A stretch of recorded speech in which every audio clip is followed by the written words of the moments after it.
ओम गंग गणपतये नमो नमः। संक्षिप्त शिव पुराण अध्याय 54। मेना की इच्छानुसार ब्राह्मण पत्नी को पार्वती के पतिवत धर्म का उपदेश देना। भाग 3/3। जो दुर्बुद्धि नारी अपने पति को त्याग कर एकांत में विचरती है, व्यभिचार करती है, वो वृक्ष के खोखले में शयन करने वाले क्रूर उल्लूक होती है। जो पराय पुरुष को कटाक्षपूर्ण दृष्टि से देखती है, वह ऐसा तानी करने वाली होती है। जो पति को छोड़कर अकेले मिठाई खाती है, वो गांव में सूरी होती है अथवा बकरी होकर ही अपनी विष्ठा खाती है। जो पति को तू कहकर बोलती है, वो गूंगी होती है। जो शौच से सदा ईर्ष्या रखती है, वह दुर्भाग्यवती होती है। जो पति की आंख बचाकर किसी दूसरे पुरुष पर दृष्टि डालती है, वो कानी, टेढ़ी मुंह वाली और कुरूपा होती है। जैसे निर्जीव शरीर तत्काल अपवित्र हो जाता है, उसी तरह पतिहीना नारी भलीभांति स्नान करने पर भी सदा अपवित्र होती है। लोक में वो माता धन्य है, वो जन्मदाता पिता धन्य है, तथा वो पति भी धन्य है जिसके घर में पतिव्रता देवी वास करती है। पतिव्रता के पुण्य से पिता, माता और पति के तीनों कुल की 3-3 पीढ़ियाँ लोग स्वर्गलोक में भोगते हैं।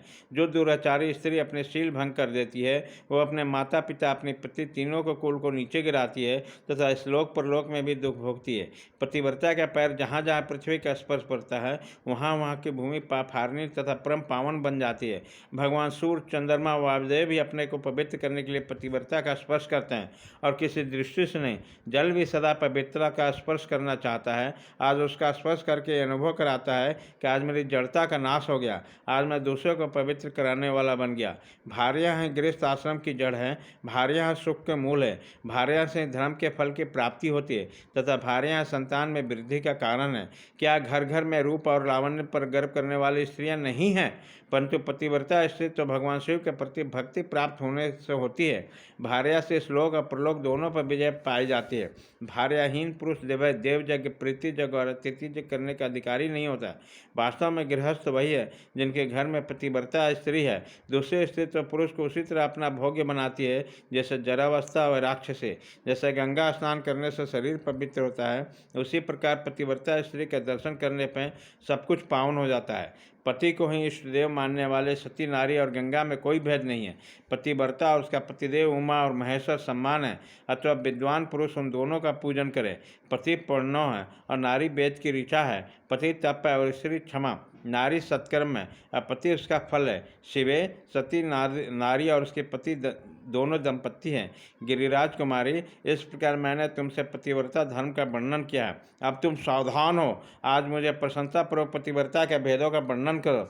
सुनो देवी, पतिव्रती नारियां उत्तमा आदि भेद से 4 प्रकार की बताई गई है, जो अपना स्मरण करने से पुरुषों का सारा पाप हर लेती हैं। उत्तमा, मध्यमा, निर्कृष्टा और अति निकृष्टा, यह पतिव्रता के 4 भेद हैं। अब मैं इनके लक्षण बताती हूँ, ध्यान धन कर सुनो। जिनके मन सदा स्वप्न में अपने पति को देखता है, दूसरे किसी पर पुरुष को नहीं, वह स्त्री उत्तमा या उत्तम श्रेणी की पतिव्रता कहा गया।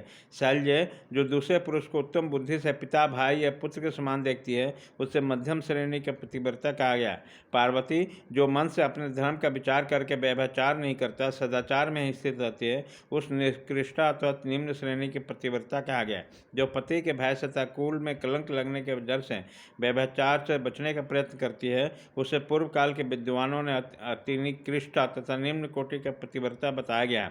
शिवे, ये 4 प्रकार के पतिव्रताएं समस्त लोगों को पास नाश कराने वाली और उन्हें पवित्र बनाने वाली है। अत्रि की स्त्री अनुसुईया ने ब्रह्मा, विष्णु और श्री इन तीनों देवताओं को प्रार्थना से पतिव्रत के प्रभाव का उपयोग करके बराह के हिसाब से मरे हुए एक ब्राह्मण को जीवित कर दिया।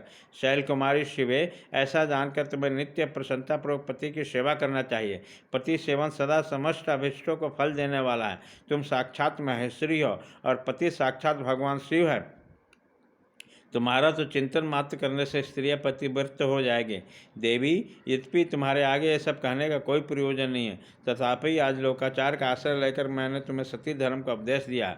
ब्रह्मा जी कहते हैं, नारद ऐसा कहकर यह ब्राह्मण पत्नी शिवा देवी को मस्तक झुकाकर चुप हो गई। इस उपदेश को सुनकर शंकर प्रिय पार्वती को बड़ा हर्ष हुआ। अध्याय 54 भाग 3/3 खत्म।